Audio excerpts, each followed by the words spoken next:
আর এই বিধানসভা নির্বাচনের আগে জোরালো এসআইআর আবহ। সেই এসআইআর আবহে এবার বিজেপির সিএ ক্যাম্প, কালীপুজোর পরে বসতে চলেছে সিএ ক্যাম্প। কিন্তু এই নিয়ে কটাক্ষ করতে ছাড়ছে না তৃণমূল। তৃণমূল বলছে বিজেপি তো বুঝতে পেরেছে যে এসআইআর হলে নাম বাদ যাবে হিন্দু শরণার্থীদের, তাই সিএ ক্যাম্প করতে তারা উঠে পড়ে লেগেছে।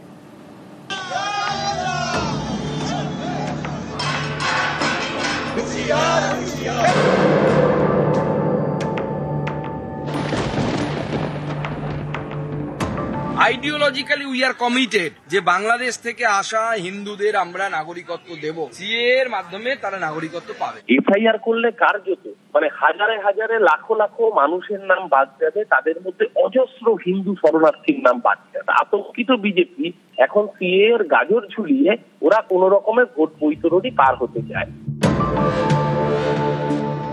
কমাস পরেই রাজ্যে বিধানসভা নির্বাচন, তার আগে চর্চায় এসআইআর। ভোটের আগে বাংলায় ভোটার তালিকার বিশেষ নিবিড় সংশোধন করতে চায় নির্বাচন কমিশন। তার প্রস্তুতিও চলছে। বিহারে সদ্য শেষ হয়েছে এসআইআর প্রক্রিয়া।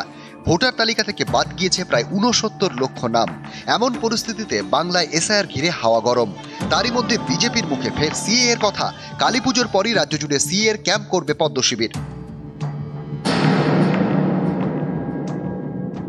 আইডিওলজিক্যালি উই আর কমিটেড যে বাংলাদেশ থেকে আসা হিন্দুদের আমরা নাগরিকত্ব দেব। সবাই তো পালিয়ে আসতে পারেনি, কিছু মানুষ তো ওপারে থেকে গেছে, তাদের কি হবে? আমরা আগামী দিনে শিবির করে ফর্ম ফিল আপ করাবো, প্রয়োজনে সিএ এর মাধ্যমে তারা নাগরিকত্ব পাবে। সিএ এর ক্যাম্প পশ্চিমবঙ্গে অনেকে করছে, আমি তো প্রস্তাব দেব তৃণমূলকেও সিএ ক্যাম্প করার জন্য।